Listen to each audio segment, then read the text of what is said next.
Assalamualaikum warahmatullahi wabarakatuh. Hari ini kita akan belajar Bahasa Melayu tahun 1, tema 3, unit 8, menu sihat. Okay, tajuk yang kita belajar hari ini adalah idea tersurat dan idea tersirat.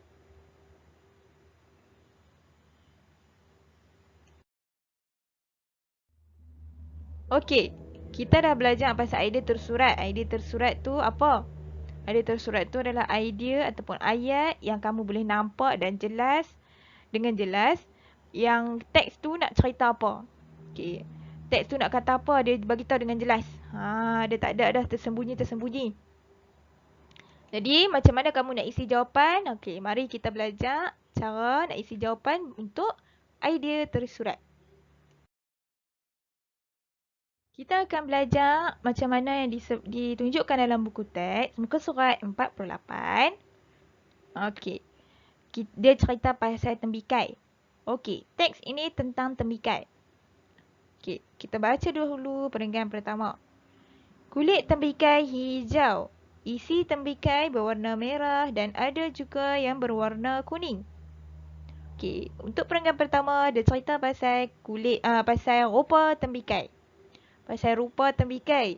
Okey, rupa tembikai macam mana? Kulit warna hijau, isi warna merah, tapi ada juga isi warna kuning. Lepas tu rasa buah ni manis. Okey, seterusnya, perenggan seterusnya. Tembikai boleh dimakan begitu sahaja. Tembikai boleh dimakan begitu sahaja. Selain itu, tembikai juga boleh dibuat jus. Okey, untuk perenggan kedua, dia cerita pasal cara kita nak makan tembikai. Okey, yang pertama sekali, cara tembikai boleh dimakan begitu saja. Ataupun kita boleh juga buat jus. Jus tembikai. Ayat tembikai yang kita suka makan tu kan, minum. Makan pula dah. Okey, itu perenggan kedua. Seterusnya, perenggan ketiga.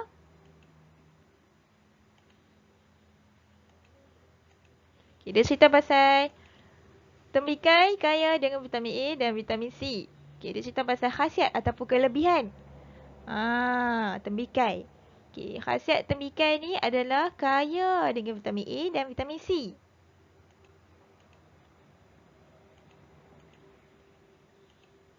Vitamin A dengan vitamin C tadi untuk apa? Vitamin ini diperlukan untuk mencegah penyakit. Antaranya termasuklah sakit kepala dan penyakit kulit. Okay. Sakit kepala dan sakit kulit. Vitamin A dan vitamin C ni bagus untuk cegah penyakit. Sakit kepala dan juga penyakit kulit. Okey, seterusnya. Kita tengok idea tersurat pasal tembikai. Okey. Kita boleh bagi tahu kat sini ada 3 perenggan kan? Ada 3 perenggan cerita pasal apa? Mula-mula dia cerita pasal rupa tembikai. Lepas tu dia cerita pasal perenggan kedua, dia cerita pasal cara makan tembikai. Perenggan yang last sekali iaitu perenggan ketiga, dia cerita pasal khasiat ataupun kelebihan tembikai. Okey, mula-mula kita tengok idea tersurat yang pertama iaitu rupa tembikai. Okey, rupa tembikai kita boleh nampak dekat perenggan pertama, dia habaq mula-mula apa dia? Kulit tembikai warna hijau. Isi tembikai berwarna merah dan ada juga yang berwarna kuning. Itu rupa dia. Jadi, jawapan untuk rupa tembikai adalah yang pertama berkulit hijau. Dan yang kedua isi berwarna merah dan ada juga yang berwarna kuning. Seterusnya, cara makan tembikai. Cara makan tembikai yang pertama kita boleh tengok dalam perenggan kedua. Tembikai boleh dimakan begitu saja. Selain itu, tembikai juga boleh dibuat jus. Okey. Jadi, cara nak makan tembikai ada 2. Dimakan begitu saja. Yang kedua, dibuat jus. Okey. Seterusnya, kita tengok khasiat tembikai. Okay, khasiat tembikai ni kita boleh nampak dan cari dekat perenggan yang ketiga, iaitu perenggan terakhir sekali. Okey, tembikai kaya dengan vitamin A dan vitamin C. Okey, itu yang pertama. Vitamin ini diperlukan untuk mencegah penyakit. Okey, mencegah penyakit contohnya sakit kepala dan penyakit kulit. Okey, jadi jawapan untuk khasiat tembikai yang pertama, kaya dengan vitamin A dan vitamin C. Yang kedua, Tembikai juga berkhasiat untuk mencegah sakit kepala dan penyakit kulit. Okey. Okey, seterusnya kita tengok cara nak cari idea tersurat. Contoh dia yang dekat muka surat. Buku teks bahasa Melayu dekat muka surat 56. Okey. Idea tersurat yang seterusnya. Okey, kita tengok ini budak perempuan namanya Alisa. Okey. Dia cerita pasal Alisa. Okey, kita tengok perenggan pertama. Perenggan pertama kata, Alisa sedang membawa bekalan ke sekolah. Dia membawa mi goreng dan pisang. Alisa membawa air masak juga. Okey, kita tengok kotak A, dia bagi Alisa membawa bekalan ke sekolah. Kotak B, Alisa suka makan mi dan pisang. Okey, mana satu idea tersurat yang betul? Okey, Alisa membawa bekalan ke sekolah ada tak dalam idea teks, idea tersurat teks yang pertama ni? Okey, ada. Alisa selalu membawa bekalan ke sekolah. Tapi untuk kotak B ni, adakah Alisa suka makan mi dan pisang? Okey, dia tak cerita pun Alisa suka makan mi dan pisang. Dia cuma cerita Alisa membawa mi goreng dan pisang. Bila dibawa mi goreng dan pisang, kita tak boleh kata Alisa ni suka makan mi goreng dan pisang. Okey, tak boleh kata gitu sebab dia tak habaq pun dalam teks ni. Okey, dia cuma habaq Alisa ni dia bawa mi goreng dan pisang. Okey, jadi jawapan untuk idea tersurat untuk teks yang pertama ni, untuk perenggan pertama adalah kotak A, Alisa membawa bekalan ke sekolah. Okey, itu. Okey, yang kedua, tengok gambar kedua, Alisa makan dengan kawan-kawan dia, makan bekalan yang dibawa. Okey. Alisa jarang membeli makanan di kantin. Makanan dari rumah terjamin bersih. Selain itu, makanan tersebut juga lebih berkhasiat. Okey, kita tengok idea tersurat yang pertama dia bagi kotak A. Alisa tidak makan di kantin sekolah. Okay, kita tengok Alisa, dia sebut dah Alisa tak makan di kantin sekolah. Okey, tak ada pun kat sini. Tak ada Alisa tidak makan di kantin sekolah. Tak ada pun kat sini kan. Okey, tengok gambar ni kan. Takkanlah dia tak makan kat kantin sekolah.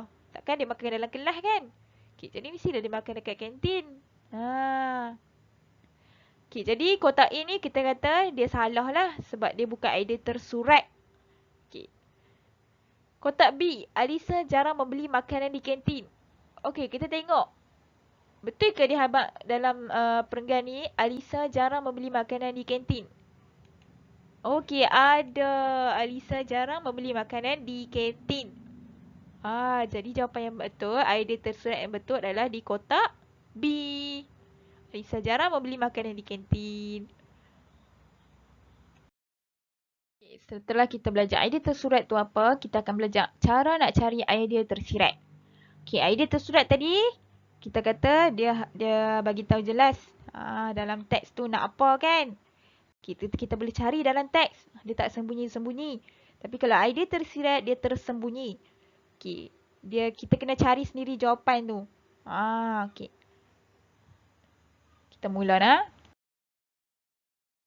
Idea tersirat yang pertama. Kita baca dalam buku teks muka surat 52.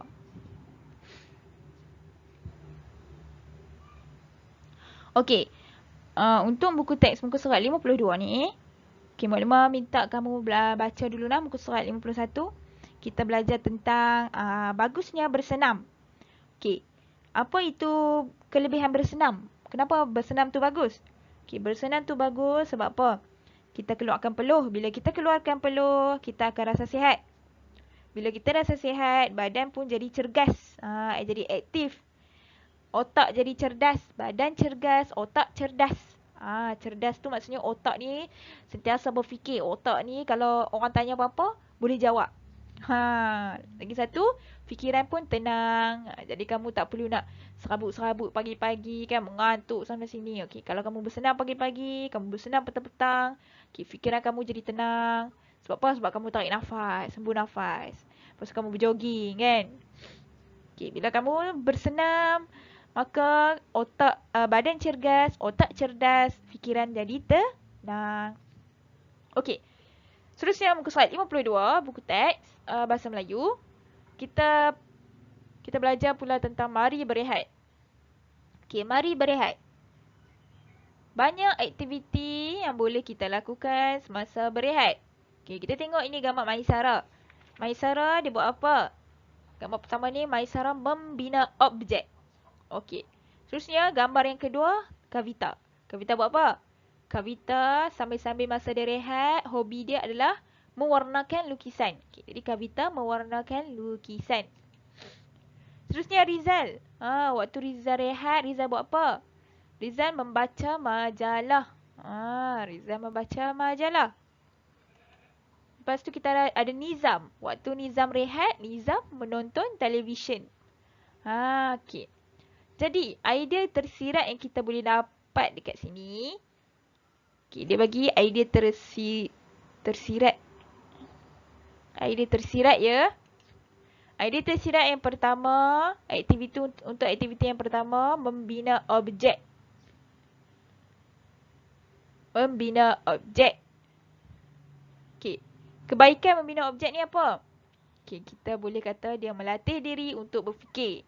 Ataupun kamu boleh kata, tak kisah mana-mana, kamu boleh kata membina objek ni melatih diri untuk berfikir. Ataupun membina objek ni melatih kreativiti kamu kan. Macam itulah, tak kisah. Yang kedua Kavita. Kavita mewarnakan lukisan. Okey, untuk kebaikan mewarnakan lukisan. Okey, kebaikan mewarnakan lukisan. Okey, ni kebaikan. Apa dia? Supaya tahu memilih warna. Ataupun kamu boleh kata mewarnakan lukisan. Kebaikan mewarnakan lukisan adalah okey, ada tersirat dia. Yang tersembunyi. Kamu rasa apa baiknya melukis ni kan.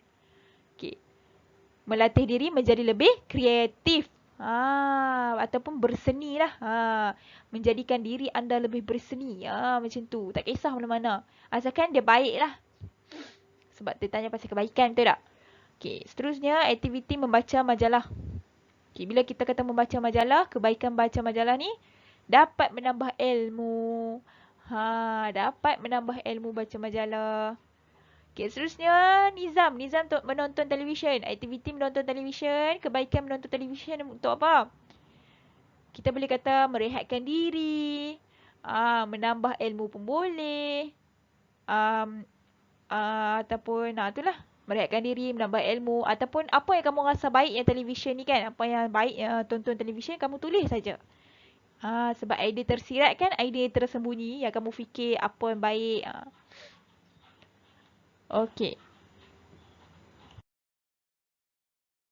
Seterusnya kita belajar pasal idea tersurat yang kedua tentang mencerdaskan diri dalam buku teks muka surat 53. Okey. Idea tersirat. Maksud kita kena cari jawapan sendirilah. Okey, tengok gambar yang pertama. Okey, ni rasa Rizal Rizal. Okey, Rizal. Dia gambar ni dia tunjuk apa? Rizal tidur kan. Lepas tu dia bangun. Waktu siang dia bangun. Waktu malam dia tidur. Okey. Idea yang dia bagi kat sini adalah tidur 8 jam sehari. Okey, tidur 8 jam sehari. Okey, dia tanya, mengapakah kita perlu tidur 8 jam sehari? Okey, kamu rasa kenapa kita kena tidur 8 jam sehari? Okey, kita perlu tidur 8 jam sehari. Kamu kalau nak jawab, kena tulis balik apa yang dia bagi tahu nah. Cuma buang perkataan mengapakah. Apakah soalan-soalan yang dia tanya tu, soalan tu kamu kena buang. Kamu kena ambil selepas soalan. Okey kan? Tengok sini dia bagi tahu mengapakah kita perlu tidur 8 jam sehari. Okey, jawapan dia buang mengapakah saja. Dia buang mengapakah, dia ambil balik kita perlu tidur 8 jam sehari supaya badan kita cergas. Okey. Supaya badan kita cergas kan. Sebab tu kita perlu tidur dengan cukup. Okey, tu idea tersirat. Dan kamu kena tulis jawapan macam ni lah. Okey, yang kedua, gambar kedua, Rizal bersenam 3 kali seminggu. Okey, bersenam 3 kali seminggu. Okey, dia tanya, bilakah kita boleh bersenam? Okey, buang perkataan bilakah, kita ambil balik, kita boleh bersenam pada. Okey, idea tersirat. Okey, kamu boleh kata kita boleh bersenam pada waktu pagi. Kita boleh bersenam pada waktu pagi. Kita boleh bersenam pada waktu pagi. Ataupun kamu boleh jawablah, kita boleh bersenam pada 3 kali seminggu pun boleh. Sebab yang ni kita campurlah idea tersurat dan idea tersirat. Okey. Seterusnya, gambar Rizal. Rizal mandi 3 kali sehari. 3 kali sehari. Pagi, tengah hari dengan malam. Okey, cukuplah 3 kali. Okey, nyatakan sebab kita perlu mandi 3 kali sehari. Ataupun soalan ni dia tanya nyatakan sebab. Ataupun maklumat boleh tanya, mengapakah kita perlu mandi 3 kali sehari? Jadi jawapan yang betul yang kamu boleh buat, kita perlu mandi 3 kali sehari untuk menjaga kebersihan diri. Ataupun kamu boleh jawab, kita perlu mandi 3 kali sehari untuk kesihatan ke, untuk lebih wangi ke, tak kisahlah. Tapi yang paling tepat, kita perlu mandi 3 kali sehari untuk menjaga kebersihan diri. Okey. Okey, itu sahaja pelajaran kita hari ini. Jadi, untuk menguji kefahaman kamu untuk tajuk idea tersurat dan idea tersirat, kamu bolehlah laksanakan latihan dalam buku aktiviti Bahasa Melayu Jilid 1. Mula-mula buat muka surat 51, 52 dan 53. Kemudian buat muka surat 57, 58, 59 dan 60. Itu saja. Saya ucapkan terima kasih dan Assalamualaikum.